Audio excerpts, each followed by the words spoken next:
Hello, everyone. This is Sam Houston. I'm here with In the Divide. I'm here talking to Jack. He's part of Gatefi. We're gonna be asking some questions, hopefully delving into some things that you want to hear about his project, something that you're going to be able to do your due diligence on, and hopefully make your bag a little better. All right. How you doing, Jack? Doing very well. Thank you for having me. Super excited to be here. All right. Yeah. So this is Consensus 2023. I'm meeting all kind of new people here. Crypto is about networking, getting to know all the masses around. No Bitcoin maxis here. We're a global community here. So I wish good for your project, his project, our project.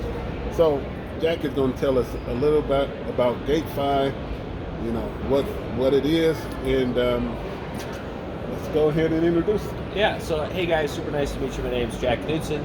I'm head of sales at a project called GateFi. We're backed by another company called Unlimint. We'll get into that in a moment. But anyways, we are a on-ramp and off-ramp provider, so very similar to other players in the space like a MoonPay or Transact, Simplex, right? We're very close to those. But what makes us different is our parent company. So we're actually backed by a traditional Web 2 payments company. This company's been in the space they've been around for 14 years. They've just done a good old traditional Web 2 acquiring business. Okay. Yes, and so they're actually privately held. They've never had any VC money, which is pretty cool. And 5 years ago, the founder, he was really forward thinking. He bought a crypto exchange. Okay. Which was like, oh, okay. And then last year, he was doing so his company does the card transactions for other on-ramps.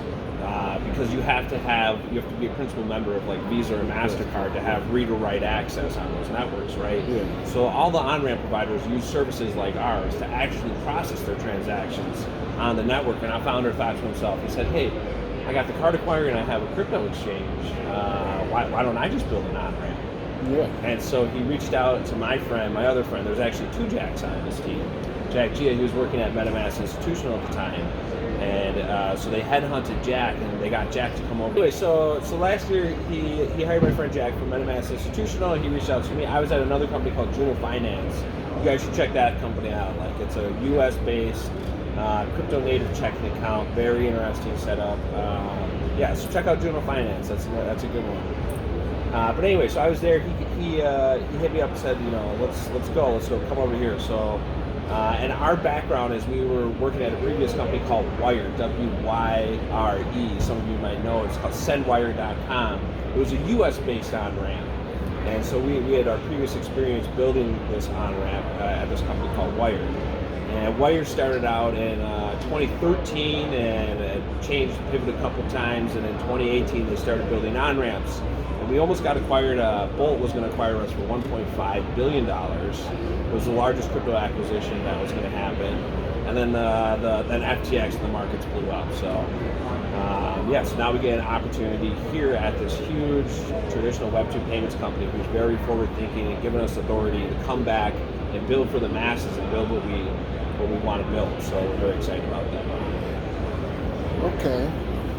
You did mention a brand change? So the company, the name Unlimint and GateFi is not a good name. So we're going to rename it to Unlimint Crypto, just so people can understand our affiliation with Unlimint, right there. That's the parent company, the payment acquirer, the company that has all the payment methods. So we are just a crypto division of Unlimint. So okay. So right now, working and doing things in crypto, there's in the United States, there's a lot of uncertainty. Is some of that uncertainty? How do you think that your company is positioned to either take advantage of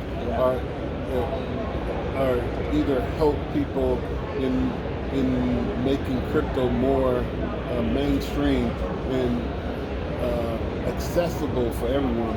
Because once it becomes accessible, it's less gamification where all people see is somebody stealing coins, or it's pirates out there. Yeah.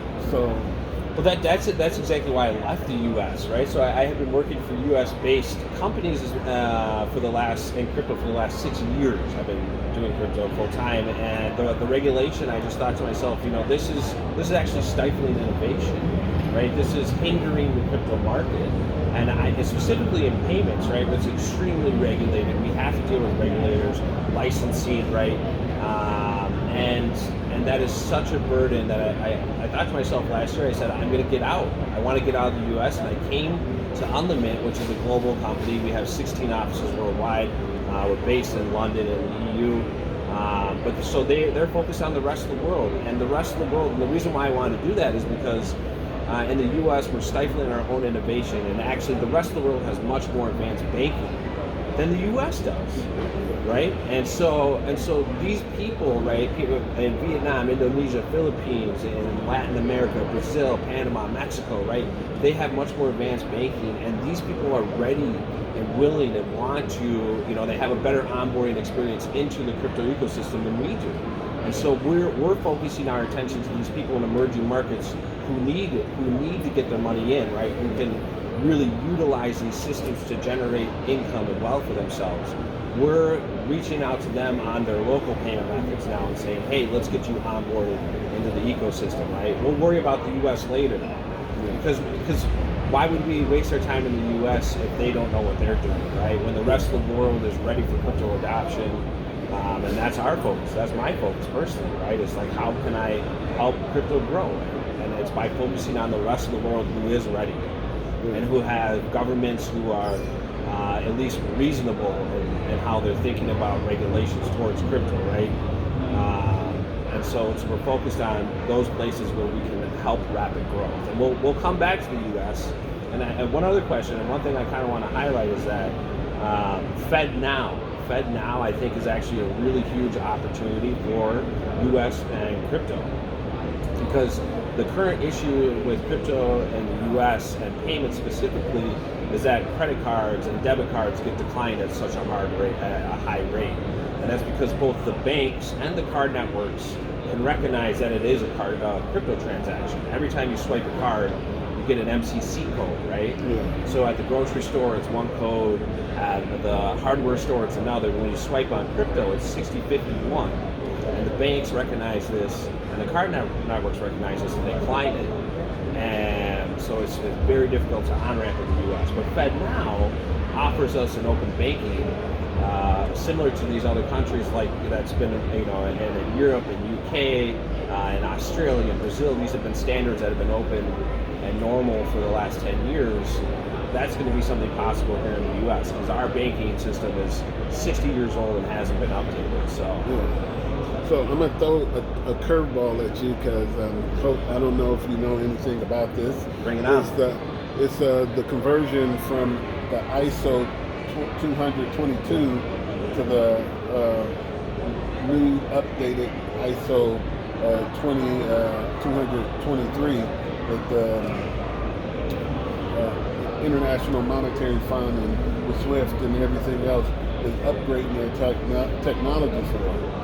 Is that something that you see that's going to be positive, or is that another strike where the credit card companies or the current structure is trying to keep everything tied to them? Yeah, I mean, I think it's a little bit of both there. It's a really good question. So like, one, security upgrades are needed, right? But again, it's creating a moat, right? The barrier to entry is so high to get into payments, but that's why we're creating companies like ours, right? If you want to work with our company, Unlimited as like traditional acquiring, you have to have a minimum $150,000 minimum monthly transaction volume. Who has that as a start? No one. So that's where we come in, right? And we allow small companies to come in and utilize our technology to process very small amounts into crypto and out of crypto. So that's how we're enabling it. But again, back to these standards again keep, if we don't have fintech companies pushing forward to create, ways for smaller companies to get in, like Gatefi, these standards do create a barrier to entry. because they're very hard to maintain. Payments are so hard to get into. Security costs, it's so much money, you know. Yeah. And I do think the future, at least for the U.S. and what I've seen, you know, I was in Paris and I talked to NASDAQ digital assets, right? And if you look at banking, right, what's happening with the banks, they're shutting down all these small banks that were involved with crypto, but they're going to give all these, you know, like NASDAQ. I think NASDAQ is going to be a winner here at the end because the government has their hand in it. Like, you know, all these people have their hand in NASDAQ. They already control the traditional stock market, so they'll try to make it in the U.S. I think that's where it's going. So, I mean, the U.S. is a weird space, but security standards are good for the space overall. It's a barrier to entry, but payments as a whole is like the hardest thing to get into. Okay. So you mentioned about the non-U.S. markets. Non-U.S. markets, I think there's the need for it because the economy has changed, is changing into a digital economy, and that favors the individual because you can fractionalize, you can source out, you can piecemeal things to a itemized position where you can actually take advantage of a market. And I tell people, even if you get a 1% of the market, if you're only taking care of yourself, that 1% of the market is plenty. And fractionalization of things and the power of a person to be able to take advantage of individual authority and agency to go into business where they don't have the barrier to entrance where I need this in this metric, I need 500,000 to be able to be part of this ICO. Yeah. It creates a more even playing field. So if someone wants to get into a business with like zero money, you may have that opportunity with the access to capital, the access to being able to operate into a payment system where people pay you, and it's more of a global thing. You're sending and all that other stuff.